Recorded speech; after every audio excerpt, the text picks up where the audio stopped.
नमस्कार, मैं दुष्यंत सिंह एक बार फिर से आप सभी लोगों का बहुत-बहुत स्वागत करता हूँ। यूपीपीसीएस और आरओ एआरओ एग्ज़ाम के लिए जीएस की रिवीजन सीरीज़ का ये 20वां क्लास है और आज के इस क्लास में जो क्वेश्चंस हम डिस्कस करने वाले हैं वो इकोनॉमिक्स, एग्रीकल्चर और यूपी स्पेशल पर बेस्ड होंगे। आप सभी पहले से परिचित हैं कि इस सीरीज़ के माध्यम से आपके जो दोनों एग्ज़ाम हैं, चाहे आरओ एआरओ का प्रीलिम्स हो, चाहे यूपीपीसीएस का प्रीलिम्स हो, इनका सिलेबस भी लगभग सेम है। तो आपके सिलेबस को क्वेश्चंस के थ्रू यहाँ से मैं कवर करने की कोशिश कर रहा हूँ। क्वेश्चंस तो आपको मिल ही रहे हैं। क्वेश्चंस के साथ साथ इन क्वेश्चंस की जो एक्सप्लेनेशन आपको प्रोवाइड कराई जा रही है, मैं ऐसा मानता हूँ कि आपके इन दोनों एग्जाम्स के लिए बहुत ज़्यादा हेल्पफुल होने वाली है, बहुत ज़्यादा बेनिफिशियल होने वाली है। आरओ में एक हिंदी वाला पार्ट भी होता है, तो उस हिंदी वाले पार्ट के लिए अलग से एक हिंदी की सीरीज़ जो है मैं चला रहा हूँ।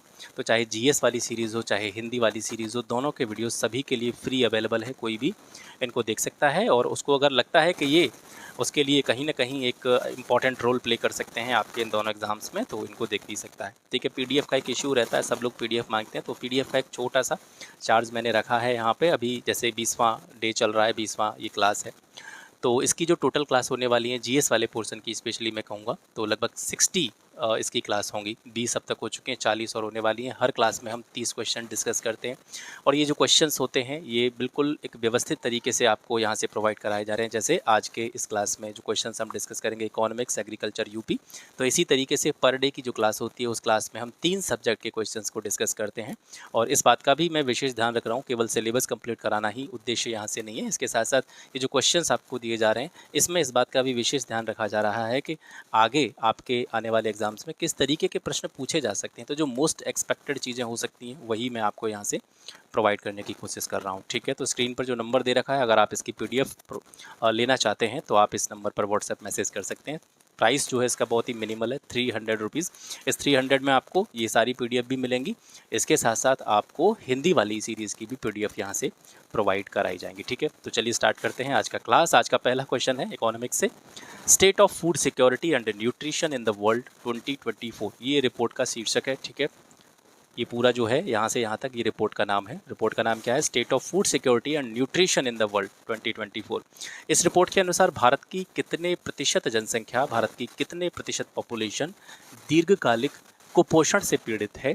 तो भारत की जो 13% जनसंख्या है ये दीर्घकालिक कुपोषण से पीड़ित है। ये किस रिपोर्ट का डाटा है? State of food security and nutrition in the world 2024। ठीक है, इसके बारे में विस्तार से जानते हैं। तो जैसा कि मैंने आपको स्टार्टिंग में भी कहा है, क्वेश्चंस तो आपको मिल रहे हैं, क्वेश्चंस की जो एक्सप्लेनेशन है ये आपको विशेष रूप से याद रखनी है। पीडीएफ वाला जो मैटर है वो इसीलिए मैं आपसे कह रहा हूँ कि वीडियो हो सकता है आप पूरा न देखें, तो वीडियो को मतलब स्पीड में करके भी आप देख सकते हैं, लेकिन सबसे बड़ा इशू रहता है रिवीजन का। तो अगर आपके पास पीडीएफ होंगी तो आप उन पीडीएफ से 10 से 15 मिनट में ये पूरा का पूरा जो क्लास होगा, ये 1 घंटे का क्लास होता है लगभग, इस 1 घंटे की क्लास को आप 10 से 15 मिनट में कवर कर सकते हैं। ठीक है, तो डेटा मतलब बहुत ज़्यादा भी नहीं है और एक तरीके से देखा जाए तो ये ऐसा डाटा है जिसको आप ईजिली कवर कर सकते हैं कम से कम टाइम में।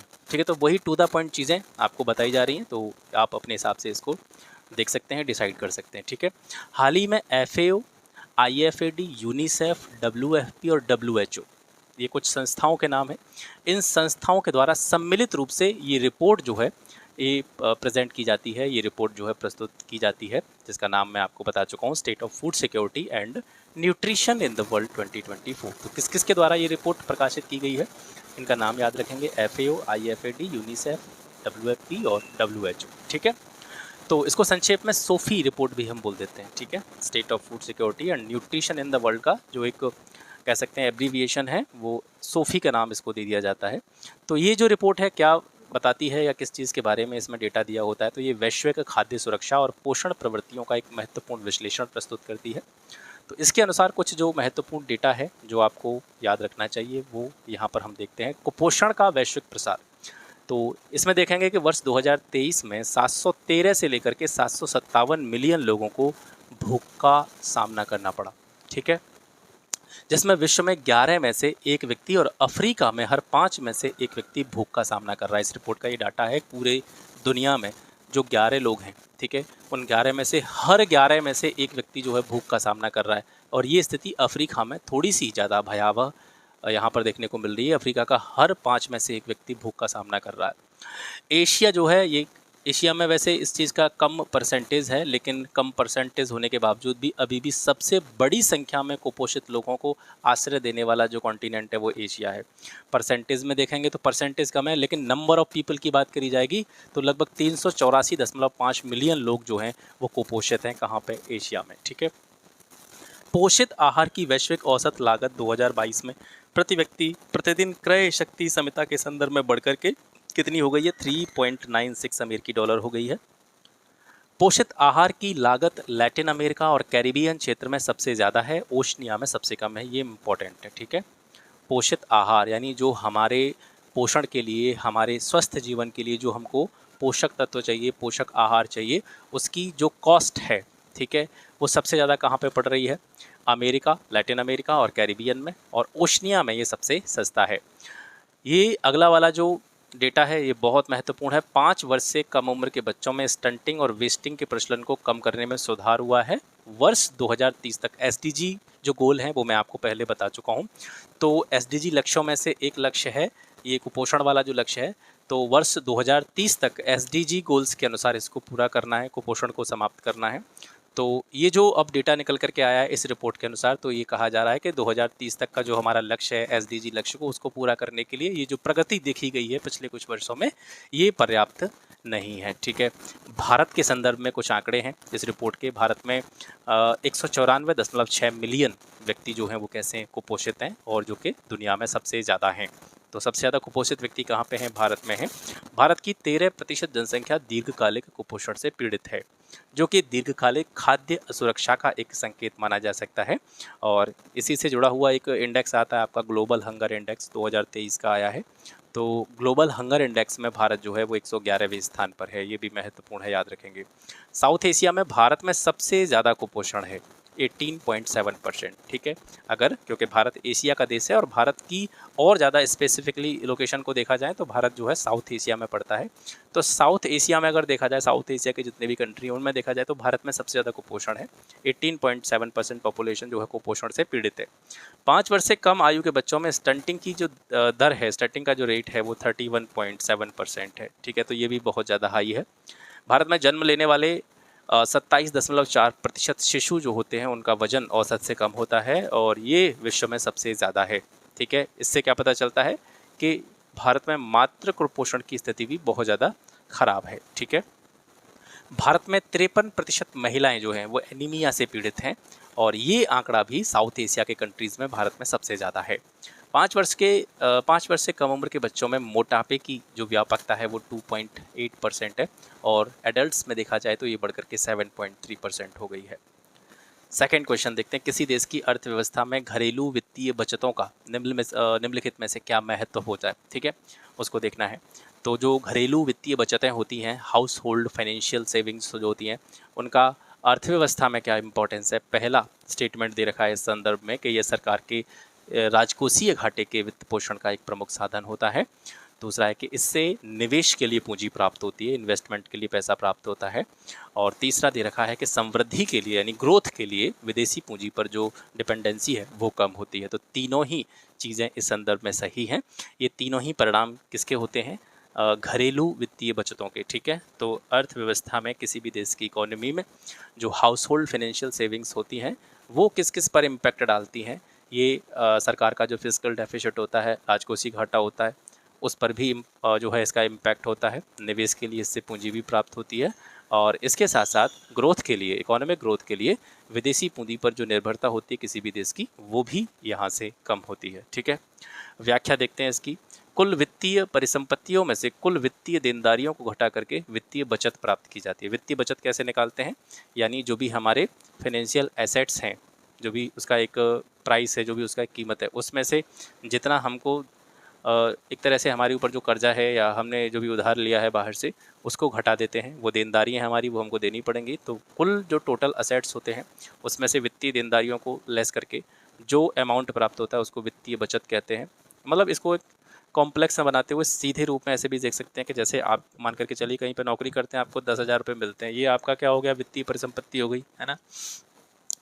और आपको क्या है ना कि आपने महीने भर का जो खर्चा चलाया उसमें से मान के चलिए आपने किसी से 500 लिए, किसी से 1000 लिए, किसी से 2000 लिए, आपके पास पैसे नहीं थे, आपने अपना पूरा खर्चा मेंटेन किया, तो मान करके चलिए 6,000 रुपये आपने किसी से उधार ले दी, तो उस आपकी सैलरी में से 6,000 रुपये वो आपकी देनदारी है, वो आपको देनी ही देनी है, ठीक है। तो उसको आप दे देंगे और 4,000 रुपये आपके पास बच जाएंगे, वो आपकी क्या हो जाएगी, वित्तीय बचत हो जाएगी। तो उसी तरीके से ये इकोनॉमिक्स की जो लैंग्वेज होती है थोड़ी सी कॉम्प्लेक्स होती है, तो उसको एग्जाम्पल से समझ सकते हैं। देनदारियों में क्या क्या होता है, जैसे यहाँ पर हम जो बात कर रहे हैं ये किसी घर की बात नहीं कर रहे हैं, यहाँ अपनी कंट्री की बात कर रहे हैं। तो देनदारियों में क्या होता है, बैंकों की देनदारियाँ होती हैं, गैर बैंकिंग वित्तीय संस्थान इनसे लिए गए जो ऋण वगैरह होते हैं उनकी देनदारियाँ शामिल होती हैं, ठीक है। और परिसंपत्तियों में क्या क्या होता है, परिसंपत्तियों में जैसे बैंक हो गई या अन्य जो वित्तीय संस्थान हैं उसमें जो राशि जमा होती है, या फिर जीवन बीमा में जो राशि जमा होती है, भविष्य निधि में जो राशि जमा होती है, करेंसी हो गई मुद्रा, या अलग अलग जो इन्वेस्टमेंट होते हैं वो जो है सारे किस में आते हैं, वित्तीय परिसंपत्तियों में आते हैं। जैसे ऊपर ये टर्म यूज हुआ था ना, कुल वित्तीय परिसंपत्तियाँ, तो इसमें क्या क्या चीज़ आएंगी, ये किस किस चीज़ को डिफाइन कर रहा है। तो वित्तीय परिसंपत्तियाँ फाइनेंशियल एसेट्स जो होते हैं उसमें आपकी सैलरी हो गई, ठीक है। इसके अलावा आपका कोई पैसा मान करके चलिए बैंक में जगह है वो हो गया, या अन्य किसी फाइनेंशियल जो संस्था हैं उनमें आपने कोई पैसा जमा कर रखा है तो वो भी आपका जो वित्तीय परिसंपत्ति है उसमें काउंट होगा। इसके अलावा आपने मान के चलिए कोई लाइफ इंश्योरेंस की पॉलिसी ली है तो उसमें जो आपका पैसा है वो भी आपकी वित्तीय परिसंपत्ति है। भविष्य निधि में आपका जमा पैसा, या फिर आपके पास जो करेंसी अवेलेबल है वो पैसा, और इसके अलावा आपके कुछ और भी इन्वेस्टमेंट्स हो सकते हैं। तो ये सारी क्या हैं, आपकी वित्तीय परिसंपत्तियाँ हैं। इसमें से टोटल वित्तीय देनदारियाँ जो आपके ऊपर कोई कर्जा है, आपने किसी से उधार लिया, उन सभी को लेस कर देंगे तो वो वित्तीय बचत निकल करके आ जाती है, ठीक है। तीसरा क्वेश्चन है, संयुक्त राष्ट्र द्वारा जारी की गई विश्व खुशहाली रिपोर्ट 2024 के संबंध में आपको कुछ कथन दिए गए हैं। पहला है कि इस रिपोर्ट में भारत 126वें पायदान पर है।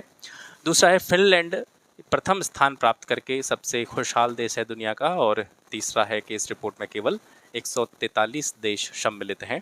तो तीनों ही कथन विश्व खुशहाली रिपोर्ट 2024 के संदर्भ में सही हैं। भारत का रैंक याद रखेंगे 126 है, फिनलैंड पहले स्थान पर है जो अक्सर करके पहले पे ही रहता है। और इस रिपोर्ट में टोटल कंट्रीज कितने हैं, 143 हैं, ठीक है। कभी कभी ये भी पूछ लिया जाता है कोई इंडेक्स है या कोई रिपोर्ट है कि ये किस किस संस्था के द्वारा जारी की जाती है, तो वो भी यहाँ से आप देख सकते हैं। विश्व प्रसन्नता रिपोर्ट जो है ये किस किस की साझेदारी है, इसमें Gallup, Oxford wellbeing research centre, संयुक्त राष्ट्र सतत विकास समाधान नेटवर्क जिसको SDSN भी कहते हैं संक्षेप में, और ये जो तीनों चीज़ें हैं, ये तीनों संस्थाएं जो हैं ये विश्व प्रसन्नता रिपोर्ट, वर्ल्ड हैप्पीनेस इंडेक्स जो होता है उसको क्या करते हैं, पब्लिश करते हैं, ठीक है। अब इसके कुछ ज़रूरी आंकड़े या डाटा जो है उसको देखते हैं।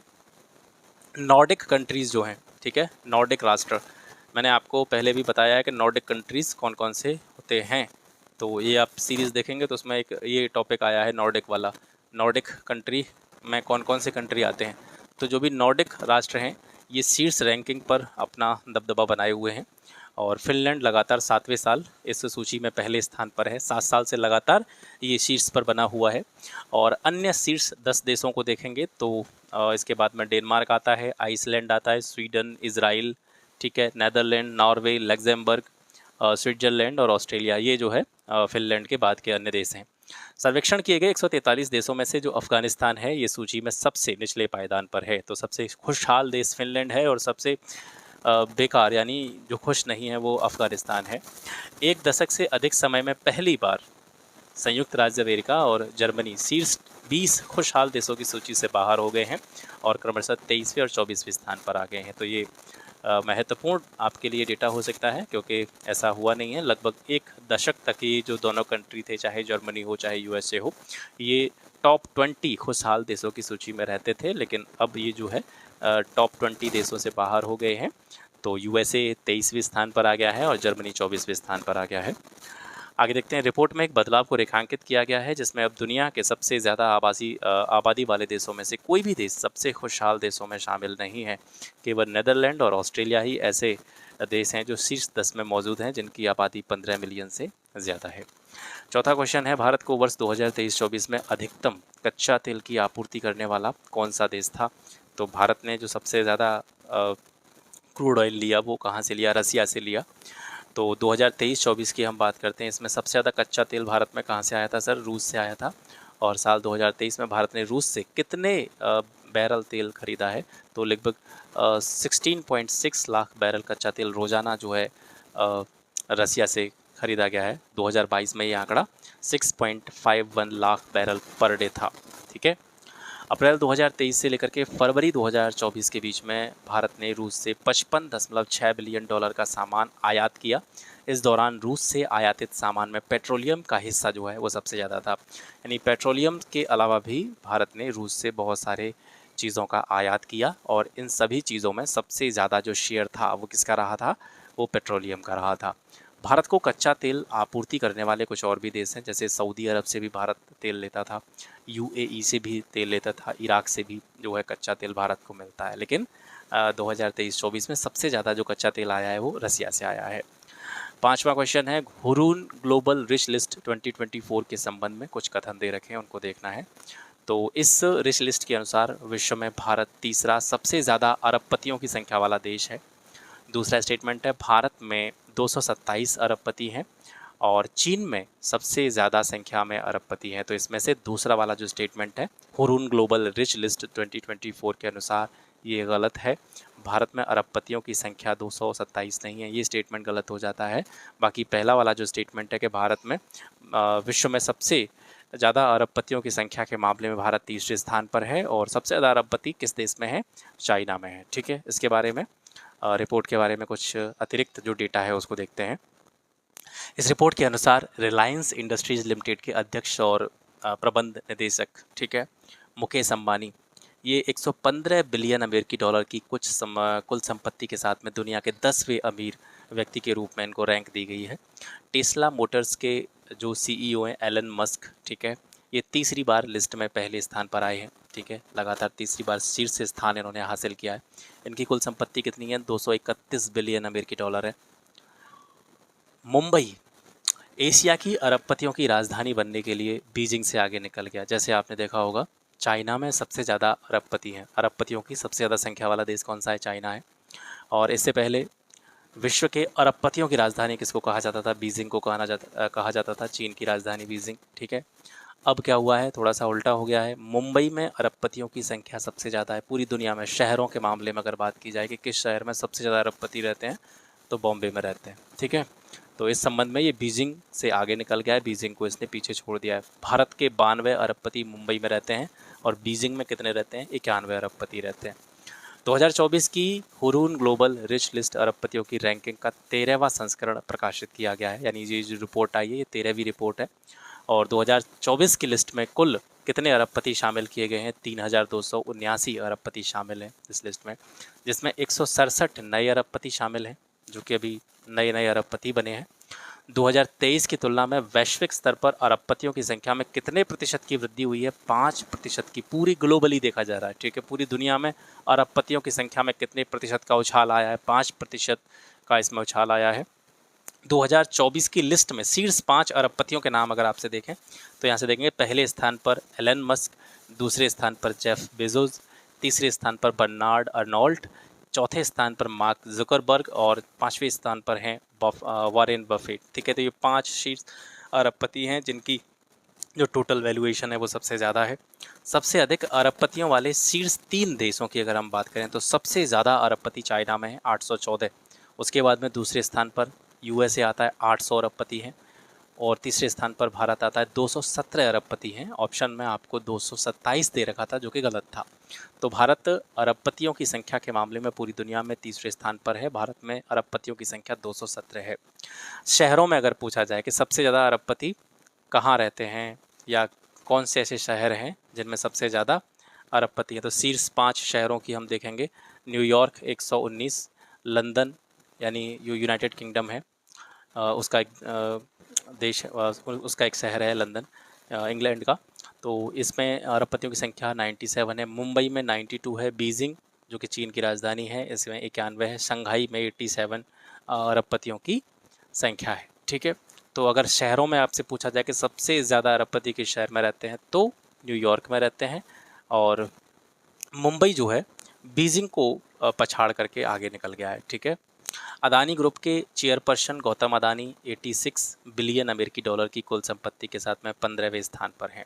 ठीक है। एशिया में अगर आपसे पूछा जाए, एशिया में अगर आपसे पूछा जाए तो मुंबई में सबसे ज़्यादा अरबपति है पूरी एशिया में। ठीक है, पहले कहाँ थे? बीजिंग में थे। बीजिंग को पछाड़ करके मुंबई पहले स्थान पर आ गया। पूरी दुनिया में अगर आपसे पूछा जाए तो न्यूयॉर्क में सबसे ज़्यादा अरबपति हैं, 119। भारतीय अरबपतियों की संचयी संपत्ति, यानी भारत में जितने अरबपति हैं उनकी टोटल अगर जो भी प्रॉपर्टी है, संपत्ति है, उसको अगर काउंट किया जाए तो ये 1 ट्रिलियन अमेरिकी डॉलर के आसपास पहुंचती है, और जो कि पूरी दुनिया के जो अरबपति हैं उनकी संपत्ति का 7% माना जा सकता है। भारत में एक ही साल में 94 नए अरबपतियों के शामिल होने से विश्व के अरबपतियों की लिस्ट में दूसरे सबसे बड़े कंट्रीब्यूटर के रूप में भारत की स्थिति मजबूत हो गई है।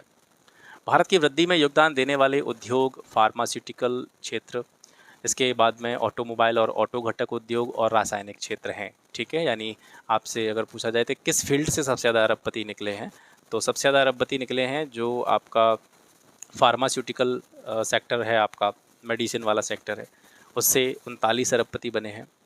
ऑटोमोबाइल और ऑटो घटक उद्योग में 27 अरबपति हैं, और जो केमिकल इंडस्ट्री है या आपका केमिकल सेक्टर है उसमें 24 अरबपति जो है बने हैं।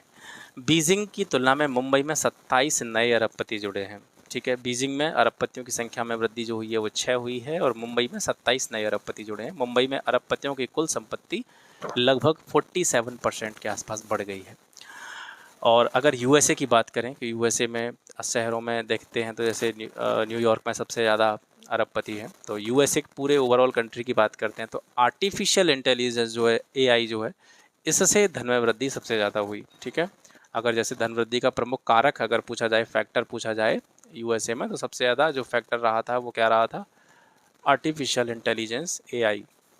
छठवां प्रश्न है, निम्न में से कौन एक वर्ल्ड इकोनॉमिक फोरम द्वारा ग्लोबल जेंडर गैप इंडेक्स यानी वैश्विक लैंगिक सूचकांक जिसको बोलते हैं विश्व लिंग सूचकांक, इसके आकलन के लिए प्राचल के रूप में प्रयुक्त नहीं होता है? प्राचल का मतलब समझते हैं, यानी जो भी हमारी जो रिपोर्ट है ग्लोबल जेंडर गैप इंडेक्स है या वैश्विक लैंगिक सूचकांक है, इसमें इसका जो डेटा तैयार किया जाता है तो उसमें कौन कौन से फैक्टर्स को ध्यान में रखा जाता है? तो इसमें स्वास्थ्य को ध्यान में रखा जाता है, शिक्षा को ध्यान में रखा जाता है, आर्थिक स्थिति को भी ध्यान में रखा जाता है।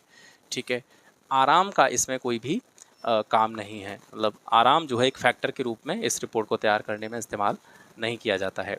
विश्व आर्थिक मंच के द्वारा प्रकाशित वैश्विक लिंग अंतराल रिपोर्ट में लिंग समानता की स्थिति का आकलन करने के लिए 4 प्रमुख क्षेत्रों में महिलाओं और पुरुषों के बीच में लैंगिक अंतराल की गणना की जाती है। ये 4 जो क्षेत्र हैं वो कौन कौन से हैं, 4 जो फैक्टर हैं वो कौन कौन से हैं?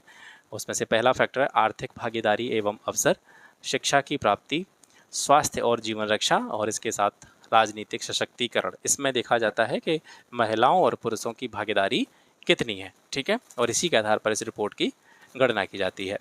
इस वर्ष वैश्विक लैंगिक अंतराल सूचकांक का 18वां एडिशन जारी किया गया है, जिसमें 146 अर्थव्यवस्थाओं में लैंगिक समानता का मूल्यांकन किया गया है, मतलब 146 देश इसमें शामिल किए गए हैं। वर्ल्ड इकोनॉमिक फोरम के अनुसार वर्तमान गति से पूर्ण लैंगिक समानता प्राप्त करने में, अगर ये एक अनुमान लगाया गया है कि अगर पूर्ण लैंगिक समानता प्राप्त करनी है तो जो वर्तमान में गति चल रही है इसके संदर्भ में, उससे 134 वर्ष लग जाएंगे लोगों को पूर्ण लैंगिक समानता प्राप्त करने में। भारत इस वर्ष के सूचकांक में 129वें स्थान पर रहा है। भारत की रैंकिंग आपको याद रखनी है 129, और पिछले वर्ष 127वें स्थान पर था भारत, तो 2 स्थान जो है इस वर्ष नीचे आ गया है। भारत ने वर्ष 2024 तक अपने लैंगिक अंतराल को 64.1% तक कम कर लिया है। विभिन्न श्रेणियों में इसकी भी अलग अलग सब कैटेगरीज हैं, उन कैटेगरीज में भारत की रैंकिंग देखेंगे। राजनीतिक सशक्तिकरण, यानी जो 4 आपके जो फैक्टर हैं ना, उन चारों फैक्टर्स में अगर देखें तो राजनीतिक सशक्तिकरण वाला जो मापदंड है इसमें भारत को बेस्ट रैंक मिली है, सर्वश्रेष्ठ रैंक मिली है 65, और आर्थिक भागीदारी और अवसर में 142वीं रैंक है। स्वास्थ्य और जीवन रक्षा के मामले में भी 142वीं रैंक है, और शैक्षिक उपलब्धि के मामले में 112वीं रैंक है। तो इन चारों फैक्टर्स में से भारत की रैंकिंग किस में बढ़िया है? तो ये राजनीतिक सशक्तिकरण के मामले में सबसे अच्छी रैंक मिली है भारत को, 65वां स्थान भारत को मिला है। शीर्ष रैंकर्स की बात कर सकते हैं। आइसलैंड जो है पहले स्थान पर है, इसके बाद में फिनलैंड, नॉर्वे, न्यूजीलैंड और स्वीडन जो है ये टॉप 5 कंट्रीज़ हैं। पहले स्थान पर आइसलैंड, फिर फिनलैंड, नॉर्वे, न्यूजीलैंड और स्वीडन क्रमशः तीसरे, चौथे और 5वें स्थान पर हैं। शीर्ष 10 सर्वाधिक लैंगिक समानता वाले देशों में से ज़्यादातर देश जो हैं, अगर हम कॉन्टिनेंट के हिसाब से देखें तो सबसे ज़्यादा देश कहाँ पे हैं? यूरोप में। यूरोप के ज़्यादातर देशों में लैंगिक समानता का स्तर जो है वो ठीक है। आयरलैंड और स्पेन इस वर्ष पुनः शीर्ष 10 देशों में शामिल हो गए हैं। ब्रिटेन का स्थान 14वां है, अमेरिका 43वें स्थान पर है। और वैश्विक स्तर पर 146 देशों के सूचकांक में सूडान जो है सबसे निचले पायदान पर है। मेनली आपको याद क्या रखना है, आइसलैंड सबसे पहले स्थान पर है, टॉप 5 कंट्रीज़ भी याद रख सकते हैं, और सबसे नीचे वाला कंट्री याद रख लीजिए सूडान, ठीक है। पाकिस्तान की स्थिति, पाकिस्तान भी 3 स्थान नीचे खिसक गया है और 145वें स्थान पर है।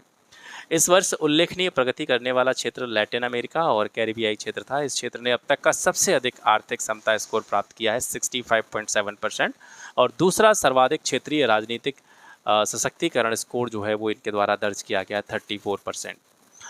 7वां क्वेश्चन है, अर्थव्यवस्था में बुल और बियर शब्दावली का संबंध किससे है? तो ये शेयर मार्केट से रिलेटेड है। बुल और बियर शेयर बाजार में जो अलग अलग रुझान होते हैं उनको दर्शाने का काम करते हैं। बुल का मार्केट क्या है? ये एक तरह का जो बुल शब्द यूज़ किया जाता है, ये तेज़ी के मार्केट को प्रदर्शित करने के लिए किया जाता है। शेयर बाजार में आमतौर पर जो स्थिति होती है, शेयरों की कीमतें बढ़ने लग जाती हैं या बढ़ने की संभावना होती है, पॉसिबिलिटी होती है, ठीक है। तो इसको हम बुल मार्केट कहते हैं। बुल मार्केट में ज़्यादातर इन्वेस्टर्स का जो विश्वास होता है वो ज़्यादा होता है और भविष्य में लाभ की उम्मीद वो जो है इसमें करते हैं। बियर मार्केट भालू जैसे सोता रहता है ना, इसको नाम से भी समझ सकते हैं, कोई ऐसी बात नहीं। और ये बहुत पुराना क्वेश्चन है, बहुत ज़्यादा ट्रेडिशनल क्वेश्चन है, ये आपको पता भी होगा इसके बारे में। भाई सांड का कैसा होता है? अग्रेसिव होता है। बुल का मतलब सांड कैसा होता है? अग्रेसिव होता है।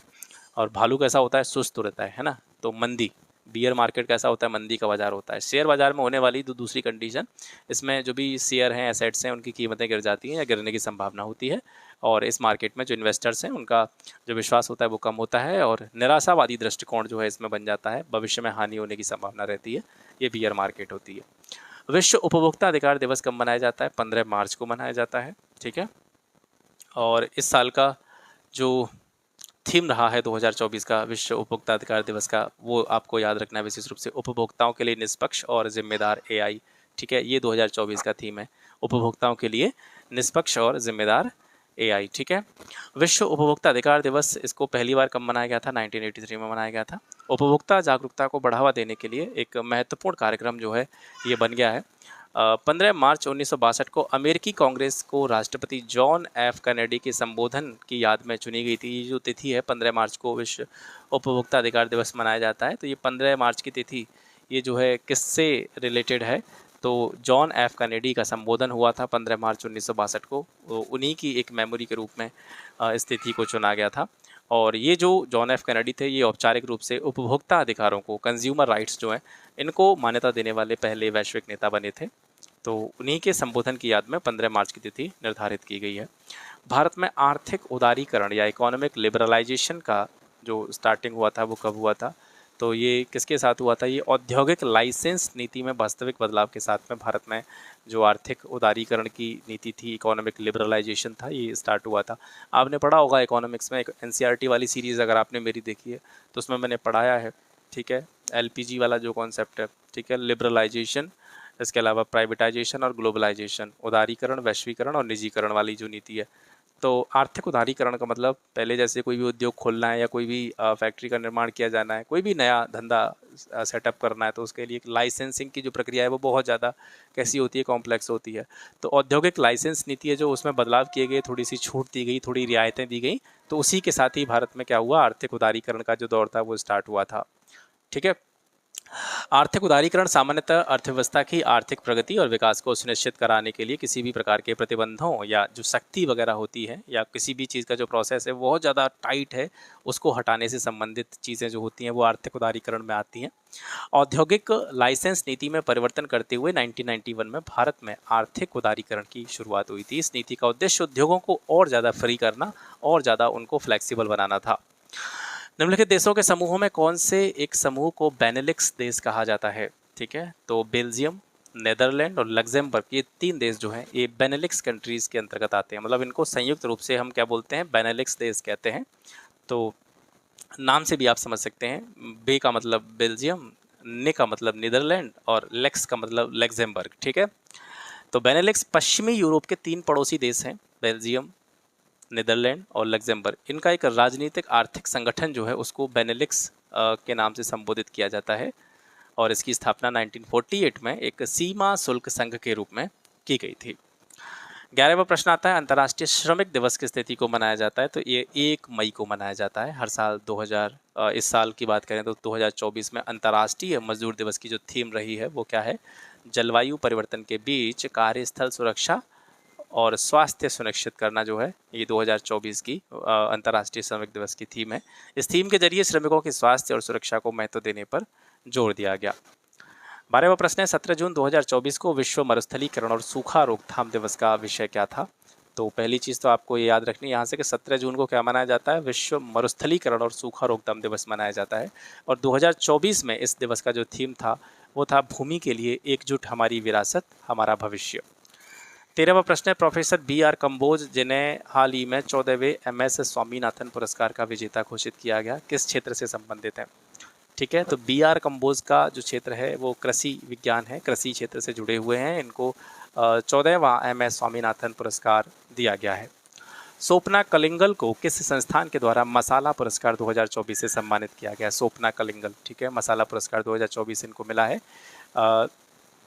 किस संस्थान के द्वारा ये पुरस्कार दिया गया? तो ये भारतीय मसाला अनुसंधान संस्थान के द्वारा दिया गया है। भारतीय मसाला अनुसंधान संस्थान केरल में मुजिक्कल सिल्वर हिल्स कोझिकोड में स्थित है।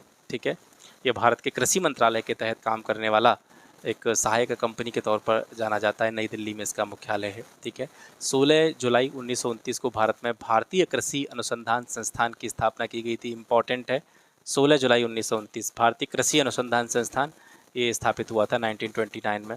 पहले इस संस्थान को कृषि अनुसंधान परिषद के नाम से जाना जाता था और ये कृषि पर रॉयल कमीशन के अनुसरण में सोसाइटी पंजीकरण अधिनियम 1860 के तहत एक सोसाइटी के रूप में सबसे पहले पंजीकृत किया गया था। मुख्यालय इसका नई दिल्ली है। भारत में कृषि के संबंध में जो भी एजुकेशन होती है या रिसर्चेस जो होती हैं उनके समन्वय के लिए ये एक स्वायत्त निकाय के रूप में काम करता है और ये कृषि अनुसंधान और शिक्षा विभाग कृषि मंत्रालय को रिपोर्ट करता है। ठीक है, इसके अलावा ऑप्शन में जो चीज़ें दे रखी हैं, ठीक है, उनके बारे में भी थोड़ी थोड़ी जानकारी यहाँ से देखते हैं। FSSAI भारतीय खाद्य सुरक्षा और मानक प्राधिकरण, ठीक है, इसका पूर्ण नाम है। भारत सरकार के स्वास्थ्य और परिवार कल्याण मंत्रालय के तहत जो है ये काम करता है और इसकी स्थापना खाद्य सुरक्षा और मानक अधिनियम 2006 के तहत की गई है, जो भारत में खाद्य सुरक्षा और विनियमन से संबंधित एक समेकित कानून है। मुख्यालय इसका FSSAI का कहाँ पे है? दिल्ली में है। राष्ट्रीय डेयरी विकास बोर्ड NDDB, इसका मुख्यालय आनंद गुजरात में स्थापित है और राष्ट्रीय डेयरी विकास बोर्ड की स्थापना कब हुई थी? 1965 में की गई थी। 15वां प्रश्न है, स्कूल मृदा स्वास्थ्य कार्यक्रम किस मंत्रालय की एक संयुक्त पहल है? ठीक है, तो ये शिक्षा मंत्रालय और कृषि एवं किसान कल्याण मंत्रालय के द्वारा मिलकर के ये जो कार्यक्रम है स्कूल मृदा स्वास्थ्य कार्यक्रम, ये स्टार्ट किया गया है। इस कार्यक्रम के बारे में और थोड़ा सा जानते हैं। इस कार्यक्रम का मकसद क्या है? मकसद इसका ये है कि स्कूली छात्र जो हैं वो मिट्टी के हेल्थ के बारे में, मिट्टी कैसी है, मिट्टी का स्वास्थ्य कैसा है, मिट्टी के स्वास्थ्य के बारे में जानकारी प्राप्त करेंगे और जानकारी प्राप्त करने के बाद में मिट्टी के स्वास्थ्य कार्ड बना करके किसानों को जानकारी देंगे। इस कार्यक्रम में केंद्रीय विद्यालय, नवोदय विद्यालय और एकलव्य मॉडल स्कूल जो हैं इनको शामिल किया गया है। राष्ट्रीय कृषि और ग्रामीण विकास बैंक, जिसे आप नाबार्ड के नाम से जानते हैं, इसके जरिए कृषि मंत्रालय इन स्कूलों में जो मृदा प्रयोगशालाएं हैं, सॉइल लेबोरेटरी जो हैं, उनको स्थापित करने का काम करेगा। किस केंद्रीय मंत्रालय ने महिलाएं पानी के लिए, पानी महिलाओं के लिए एक अभियान है, इसको स्टार्ट किया है? किस मंत्रालय के द्वारा इसको स्टार्ट किया गया है? तो मत्स्य पालन, पशुपालन और डेयरी मंत्रालय विभाग के द्वारा ये जो अभियान है महिलाएं पानी के लिए, पानी महिलाओं के लिए, इसको शुरू किया गया है। महिलाएं पानी के लिए, पानी महिलाओं के लिए अभियान आवास और शहरी मामलों का मंत्रालय की प्रमुख योजना है। अटल कायाकल्प और शहरी परिवर्तन मिशन, इनके तहत इसको चलाया गया है। इस अभियान का मकसद है देश में पानी की प्रणाली से महिलाओं को जोड़ना और ये अभियान 7 से 9 नवंबर 2023 तक चला था। इस अभियान के तहत महिलाओं को पानी से जुड़ी हुई कई बातें सिखाई गईं, जिसमें जल उपचार संयंत्र और जल परीक्षण सुविधाओं के बारे में इनको जानकारी दी गई थी। ठीक है, 17वां प्रश्न है, कृषि वानिकी के साथ बंजर भूमि को हरा भरा और बहाल करना, ठीक है, इसको संक्षेप में कहते हैं ग्रो पहल। तो ये ग्रो पहल किसके द्वारा स्टार्ट की गई है? तो ये नीति आयोग के द्वारा स्टार्ट की गई है। कब इसको लॉन्च किया गया था? महत्वपूर्ण है ये, 12 फरवरी 2024 को ग्रो रिपोर्ट और पोर्टल इसको लॉन्च किया गया है।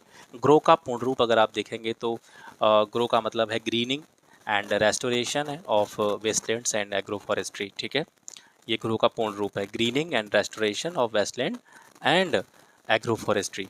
तो ये एक व्यापक प्रयास है जो भारत के सभी जिलों में कृषि वानिकी की जो इम्पोर्टेंस है, उपयुक्तता है, उसका आकलन करने के लिए रिमोट सेंसिंग, जीआईएस और विषयगत डेटा सेट का उपयोग करता है। इस महत्वपूर्ण जानकारी तक सार्वभौमिक यानी सभी लोगों की पहुंच सुनिश्चित करने के लिए ग्रो ने भुवन नामक एक पोर्टल लॉन्च किया है जो राज्य और जिला स्तरीय एएसआई डेटा इसके लिए वन स्टॉप प्लेटफॉर्म के रूप में जाना जाएगा।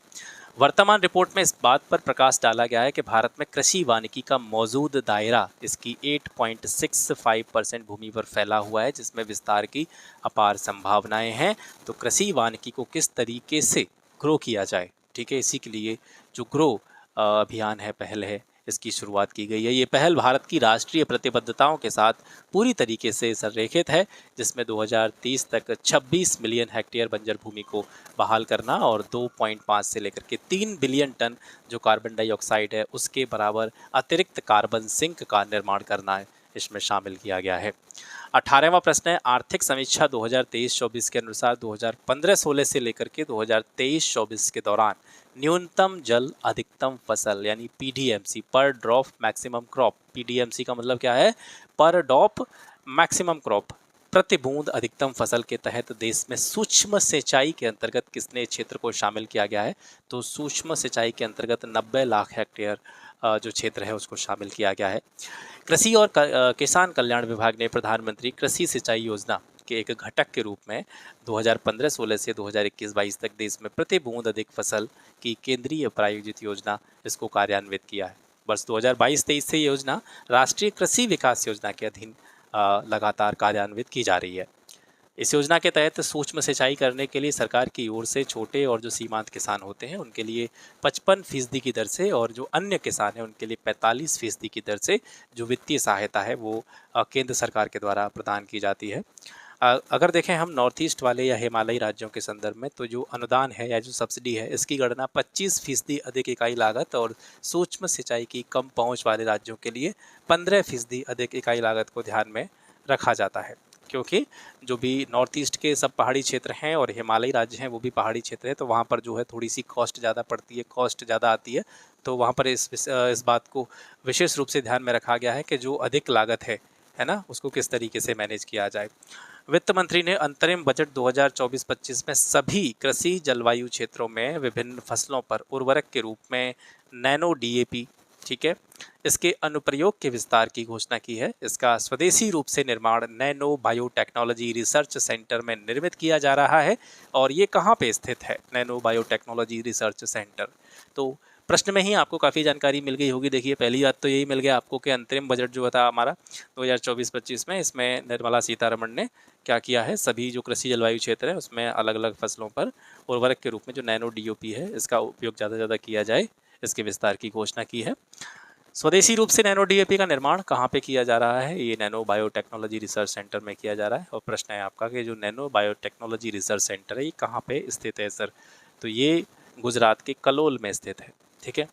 अब जो नैनो डीएपी है या डीएपी है इसके बारे में थोड़ी सी जानकारी यहाँ से देखते हैं। भारत में यूरिया के बाद दूसरा सबसे ज़्यादा इस्तेमाल किया जाने वाला जो फर्टिलाइजर है वो डीएपी है। डीएपी का पूर्ण रूप क्या होता है? डाई अमोनियम फॉस्फेट, ठीक है।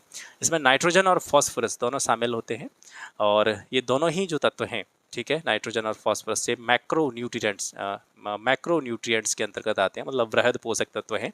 पौधों के लिए जो 18 ज़रूरी पोषक तत्व होते हैं उनका एक पार्ट है।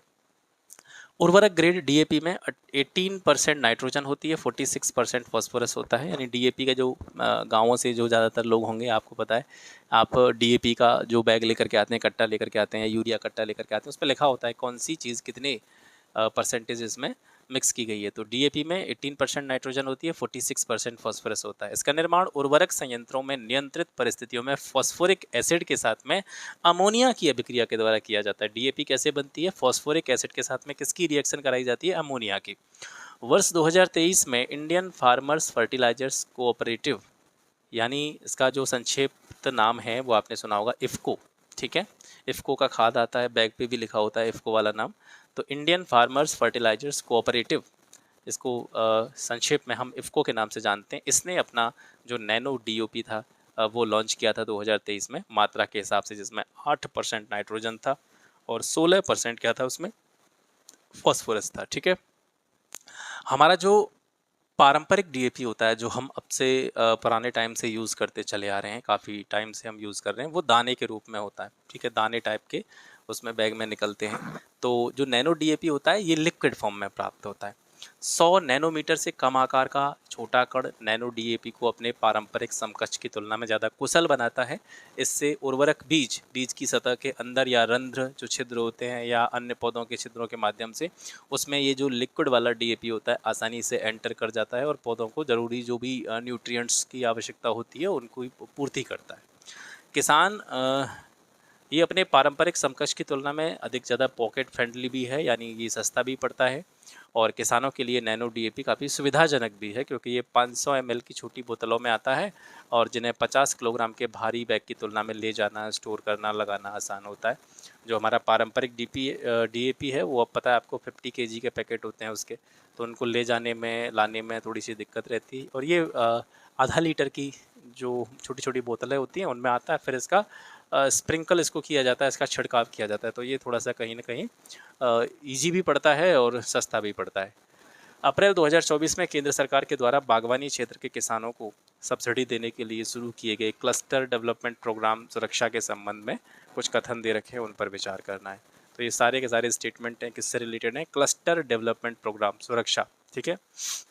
और ये किससे जुड़ा हुआ है प्रोग्राम, क्लस्टर डेवलपमेंट प्रोग्राम, ये बागवानी क्षेत्र के जो भी फार्मर्स हैं, किसान हैं, उनको सब्सिडी देने के लिए स्टार्ट किया गया था, ठीक है। 2024 में इसको शुरू किया गया। इससे जुड़े हुए कुछ स्टेटमेंट हैं, देखते हैं। पहला स्टेटमेंट है, इस प्रोग्राम में सुरक्षा का अर्थ क्या है। सुरक्षा का अर्थ है एकीकृत संसाधन आवंटन, ज्ञान एवं सुरक्षित बागवानी सहायता हेतु प्रणाली, ये सुरक्षा का एक विस्तृत रूप है। दूसरा स्टेटमेंट है, ये platform national payment corporation of India यानी एनपीसीआई से ई रूपी वाउचर का उपयोग करके किसानों के बैंक खातों में शीघ्र सब्सिडी प्रदान करने की अनुमति देगा। और तीसरा स्टेटमेंट है कि इसमें पीएम किसान के साथ डेटाबेस एकीकरण, एनआईसी के माध्यम से क्लाउड आधारित सर्वर स्पेस और यूआईडीएआई सत्यापन, स्थानीय सरकार निर्देशिका, सामग्री प्रबंधन प्रणाली, जियो टैगिंग, जियो फेंसिंग जैसी विशेषताएं शामिल की गई हैं। तीनों कथन जो है क्लस्टर डेवलपमेंट प्रोग्राम के संबंध में सही है। अब इसके बारे में कुछ अतिरिक्त जानकारी देखते हैं। राष्ट्रीय बागवानी बोर्ड का जिक्र इसमें हुआ है। तो राष्ट्रीय बागवानी बोर्ड की स्थापना भारत सरकार द्वारा अप्रैल 1984 में डॉक्टर MS स्वामीनाथन, जो कि कृषि विभाग के तत्कालीन सदस्य थे, ठीक है, योजना आयोग में जो कृषि वाला डिपार्टमेंट था। तो भारत सरकार की अध्यक्षता में विनाशवान कृषि उत्पादों पर समूह की सिफारिशों के आधार पर राष्ट्रीय बागवानी बोर्ड की स्थापना 1984 में की गई थी। राष्ट्रीय बागवानी बोर्ड सोसाइटी पंजीकरण अधिनियम 1860 के अंतर्गत एक सोसाइटी के रूप में रजिस्टर्ड है और इसका जो मुख्यालय है वो गुरुग्राम में है। ई रूपी का इसमें जिक्र हुआ है, ई रूपी के बारे में बात करते हैं। ई रूपी एक मुफ्त भुगतान व्यवस्था है, वन टाइम पेमेंट मैकेनिज्म है, जो उपयोगकर्ताओं को यूनिफाइड पेमेंट इंटरफेस यानी यूपीआई जिसको हम कहते हैं, ई प्रीपेड वाउचर स्वीकार करने वाले व्यापारियों को कार्ड, डिजिटल भुगतान ऐप या इंटरनेट बैंकिंग एक्सेस के बिना वाउचर को भुनाने में सक्षम बनाता है। ई रूपी को किसी विशिष्ट उद्देश्य या गतिविधि के लिए संगठनों द्वारा एसएमएस या क्यूआर कोड के माध्यम से लाभार्थियों के साथ में शेयर किया जाएगा, साझा किया जाएगा। 21वां प्रश्न है, ये यूपी स्पेशल के क्वेश्चन यहाँ से स्टार्ट हो जाते हैं आपके। कथन दे रखा है, भोजपुरी पूर्वी उत्तर प्रदेश की लोक भाषा है। कारण दे रखा है, पूर्वी उत्तर प्रदेश के लोग अन्य भाषाओं में असहज होते हैं। तो देखिए, भोजपुरी पूर्वी उत्तर प्रदेश की लोक भाषा है, ये बिल्कुल सत्य है, लेकिन पूर्वी उत्तर प्रदेश के लोग अन्य भाषाओं में असहज नहीं होते हैं। मतलब सभी लोगों के लिए ये बात कही जा रही है, तो सभी लोग अन्य भाषाओं में असहज कैसे हो सकते हैं, तो दूसरा वाला जो स्टेटमेंट है वो गलत हो जाता है। उत्तर प्रदेश की प्रमुख बोलियां और उनका क्षेत्र यहाँ से देख लेते हैं। भोजपुरी, आइए तो भोजपुरी के बारे में सबसे पहले बात करते हैं। भोजपुरी कहाँ कहाँ बोली जाती है, ये वाराणसी में बोली जाती है, ठीक है। जौनपुर, गाजीपुर, मऊ, बलिया, चंदौली, गोरखपुर, याद नहीं करने हैं जिलों के नाम, केवल आपको समझना है चीज़ों को। गोरखपुर, देवरिया, कुशीनगर, आजमगढ़, बस्ती, सिद्धार्थनगर, संत कबीर नगर, अंबेडकर नगर, ये जो क्षेत्र हैं ये भोजपुरी वाले क्षेत्र हैं। और हिंदी प्रदेश में सबसे ज़्यादा लोगों के द्वारा प्रयोग की जाने वाली बोली भी भोजपुरी है, ठीक है। सबसे ज़्यादा लोग इसको बोलते हैं। भोजपुरी शब्द का प्रयोग सबसे पहले रेमंड ने किया था। भारत के अतिरिक्त भी ये बाहर के देशों में भी बोली जाती है भोजपुरी। शायद आपको इसके बारे में पता होगा पहले से। सूरीनाम में भी भोजपुरी बोली जाती है, फिजी में भी बोली जाती है, Mauritius, Guyana, Trinidad and Tobago, यहाँ पे भी भोजपुरी जो बोली है ये बोली जाती है। खड़ी बोली की बात करते हैं। खड़ी बोली का मूल नाम क्या है? कौरवी। कौरवी को ही खड़ी बोली हम कहते हैं। कौरवी नाम ये किसने दिया था? इसको राहुल सांकृत्यायन ने दिया था। और खड़ी बोली का क्षेत्र जो है आपका सहारनपुर, मुजफ्फरनगर, बागपत, ये वेस्ट यूपी में विशेष रूप से खड़ी बोली बोली जाती है। तो बिजनौर, हापुड़, गाजियाबाद, मेरठ, शामली, अमरोहा, संभल, मुरादाबाद, रामपुर, ये यहाँ पर खड़ी बोली के क्षेत्र हैं। मेरठ की खड़ी बोली जो है वो सबसे आदर्श और मानक मानी जाती है, ठीक है। खड़ी बोली का पहला महाकाव्य जो था वो प्रिय प्रवास था, जिसको किसने लिखा था? अयोध्या सिंह उपाध्याय। हरिऔध नाम मैं लिखना यहाँ पे भूल गया हूँ, ठीक है।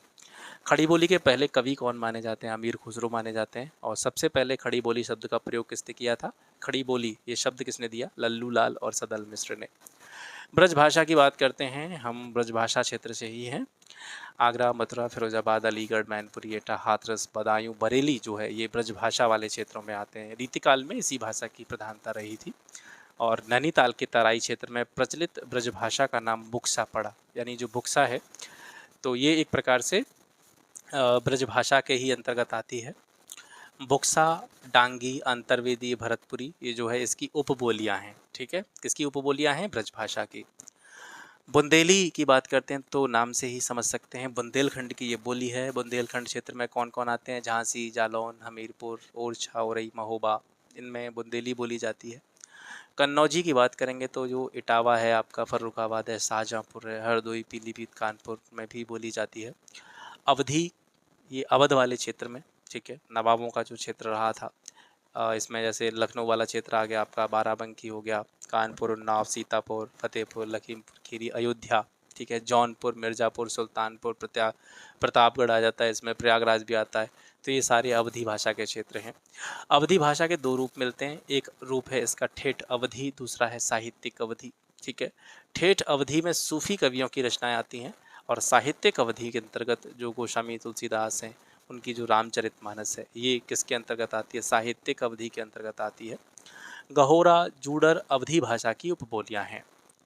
बघेली की बात करते हैं, ये बोली सोनभद्र, प्रयागराज, मांडला, बालाघाट, बांदा, ठीक है। और ये बालाघाट जो है ये एमपी का जिला आ गया, मांडला वगैरह ये सब एमपी के हैं, ठीक है। तो फतेहपुर, हमीरपुर ये जो है बघेली के क्षेत्र हैं। 22वां है इंडिया यूनिवर्सिटी रैंकिंग 2024 में उत्तर प्रदेश के किस विश्वविद्यालय को 5वां स्थान प्राप्त हुआ है? तो BHU बनारस हिंदू विश्वविद्यालय को इंडिया यूनिवर्सिटी रैंकिंग 2024 में 5वीं रैंक पर जो है रखा गया है। NIRF यानी नेशनल इंस्टीट्यूशनल रैंकिंग फ्रेमवर्क जो है इसको जारी करता है और इसी के द्वारा ये जो रिपोर्ट है जारी की जाती है। इसमें यूपी की 2 यूनिवर्सिटीज़ को स्थान मिला है। पहला है आपका बनारस हिंदू यूनिवर्सिटी वाराणसी, इसको 5वीं रैंक मिली है। अलीगढ़ मुस्लिम यूनिवर्सिटी को 8वां स्थान मिला है। इसके अलावा इलाहाबाद विश्वविद्यालय इस बार भी टॉप 100 की लिस्ट से बाहर रहा है और लखनऊ यूनिवर्सिटी को वेब मैट्रिक्स की रैंकिंग में भारत के विश्वविद्यालयों में 47वां स्थान मिला है।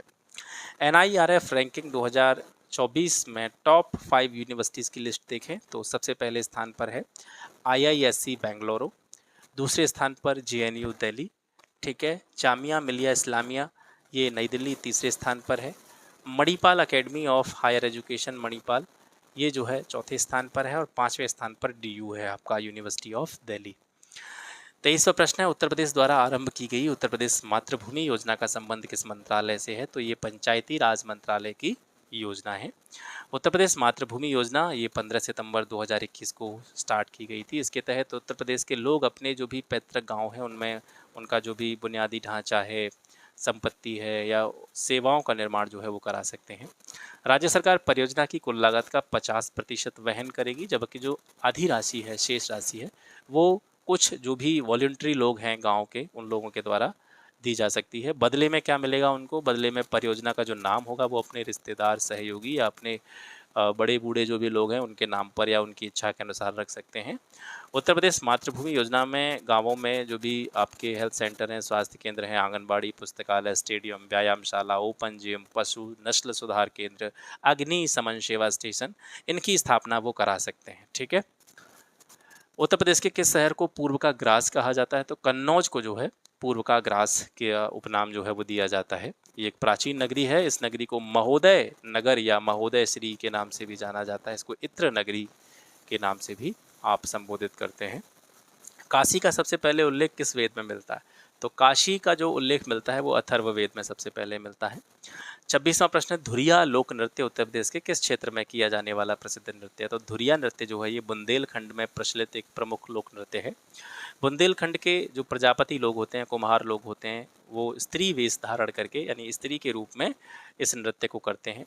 बुंदेलखंड के कुछ और भी प्रमुख नृत्य हैं, जैसे ख्याल नृत्य जो है, ये नृत्य बुंदेलखंड में जब भी किसी के घर पुत्र का जन्म होता है तो उसके जन्मोत्सव पर किया जाता है। इसके अंतर्गत रंगीन कागज़ों और बांसों की सहायता से मंदिर बनाए जाते हैं, फिर उस मंदिर को सिर पर रखा जाता है और सिर पर रख के ही ये नृत्य जो है परफॉर्म किया जाता है। घोड़ा नृत्य ये बुंदेलखंड का नृत्य है और जो भी मांगलिक अवसर होते हैं उन पर संगीत की धुन पर घोड़ों के द्वारा ये नृत्य जो है करवाया जाता है। सौरा या सैरा नृत्य जो है ये बुंदेलखंड के लोग जो हैं, जो किसान होते हैं, वो अपनी फसलों को काटते समय खुशी प्रकट करने के उद्देश्य से गाते हैं सौरा। देवी नृत्य जो है ये नृत्य अधिकांशतः बुंदेलखंड क्षेत्र में ही प्रचलित है। इस लोक नृत्य में एक नर्तक देवी का रूप धारण करता है और अन्य नर्तकों के सामने या अन्य जो भी डांस करने वाले लोग होते हैं उनके सामने खड़ा रहता है और फिर उसके सम्मुख जो बाकी के लोग हैं वो नृत्य करते हैं। राई नाच जो है ये बुंदेलखंड की महिलाओं के द्वारा बसंतोत्सव यानी बसंत ऋतु के अंतर्गत जो उत्सव मनाए जाते हैं वहाँ पर और कृष्ण जन्माष्टमी के अवसर पर किया जाता है। इसको मयूर की भांति किया जाता है, मोर जैसे नाचता है उसी तरीके से इसको परफॉर्म किया जाता है। इस वजह से राई नृत्य का दूसरा नाम मयूर नृत्य भी है। दीप नृत्य बुंदेलखंड में जो अहीर समुदाय के लोग होते हैं उनके द्वारा अनेक दीपकों को प्रज्वलित किया जाता है, फिर उनको किसी घड़े, कलश या थाली में रखकर उन प्रज्वलित दीपों को, जलते हुए दीपों को सिर पर रखा जाता है और फिर जो भी नृत्य है वो परफॉर्म किया जाता है। तो ये दीप नृत्य के अंतर्गत आता है। पाई डंडा ये गुजरात के डांडिया के जैसा होता है लगभग और ये बुंदेलखंड के अहीरों के द्वारा किया जाता है। कानरा नृत्य जो है ये बुंदेलखंड के धोबी समाज के स्त्री पुरुषों के द्वारा विवाह के उत्सव पर प्रदर्शित किया जाता है। इसको कानरा नृत्य कहा जाता है। कार्तिक नृत्य ये बुंदेलखंड क्षेत्र में कार्तिक के महीने में नर्तकों के द्वारा श्री कृष्ण और गोपी बन करके किया जाने वाला नृत्य है। ठीक है। 27वां क्वेश्चन देखते हैं, किस व्यक्ति ने भारत के राष्ट्रपति, उपराष्ट्रपति और उत्तर प्रदेश के राज्यपाल तीनों पदों का कार्यभार संभाला था? तो ऐसा कार्यभार संभालने वाले व्यक्ति हैं डॉक्टर वी गिरी। ठीक है। चितौरा झील उत्तर प्रदेश के किस जिले में स्थित है? तो ये बहराइच में है। चितौरा झील याद रखेंगे। चितौरा झील कहाँ पे है? बहराइच में। झीलों से जुड़ा हुआ पहले जो ज़्यादातर महत्वपूर्ण झील थी वो मैंने आपको पिछली क्लासेस में कवर करा दी हैं। तो कुछ एक दो नाम आते हैं तो अलग से वो, इसमें मैंने ज़्यादा एक्सप्लेनेशन नहीं दिया है यहाँ पे क्योंकि झील में आपको पहले ही कवर करा दिया है। पहली जो क्लासेज हुई हैं उनमें झीलों के बारे में जो भी जानकारी वो दे दी गई है। ठीक है। तो चितौरा झील उत्तर प्रदेश के बहराइच जिले में है। बहराइच में इसके अलावा एक और झील स्थित है, पयाग झील, ये भी बहराइच में है। ठीक है। इसके अलावा कुछ अन्य झील हैं यूपी की, देखेंगे आप। नौ झील ये मथुरा, करेला और इतौजा झील ये लखनऊ में है। टांडा दरीताल, जिरगो और सिरसी जलाशय ये मिर्ज़ापुर में है। ठिठौरा झील और मोराई ताल ये फतेहपुर में है और लिलौर झील कहाँ पे है? ये बरेली में है। उत्तर प्रदेश के किस जिले में सबसे ज़्यादा वर्षा होती है? तो गोरखपुर उत्तर प्रदेश का सबसे ज़्यादा वर्षा वाला स्थान है। गोरखपुर में वर्षा का जो औसत है लगभग 184.7 सेंटीमीटर है। मथुरा में अगर देखा जाए यूपी में सबसे कम वर्षा होती है, 54.4 सेंटीमीटर। प्रदेश में वर्षा का जो समय है वो मिड जून से लेकर के मिड सितंबर तक रहता है। ठीक है। उत्तर प्रदेश सरकार द्वारा विधिक सेवा प्राधिकरण अधिनियम कब पारित किया गया? तो ये 1987 में पारित किया गया था। याद रखेंगे, विधिक सेवा प्राधिकरण अधिनियम कब पारित किया गया? 1987 में। वर्तमान में प्रदेश के जो समस्त जनपद हैं इनमें 3 स्थायी लोक अदालतों का गठन किया जा चुका है। इन लोक अदालतों में दीवानी, फौजदारी, चकबंदी, राजस्व, विवाह व तलाक आदि मामलों पर विचार किया जाता है। ठीक है। तो ये आज का सेशन हो गया। आशा करता हूँ आज के प्रश्न और आज की जो भी जानकारी थी वो आपको अच्छी लगी होगी, ठीक लगी होगी। अगर आपको चीज़ें वैल्यूएबल लगती हैं, आपको कंटेंट आपके एग्ज़ाम के अनुरूप या आपको ऐसा लगता है कि इससे हमारे एग्ज़ाम में कुछ न कुछ वैल्यू क्रिएट हो सकती है, तो इस वीडियो को अपने फ्रेंड्स के साथ में शेयर ज़रूर कीजिएगा। आज के लिए बस इतना ही, मिलते हैं आपसे फिर एक नेक्स्ट वीडियो में कुछ नए और शानदार प्रश्नों के साथ में। तब तक के लिए नमस्कार, जय हिंद।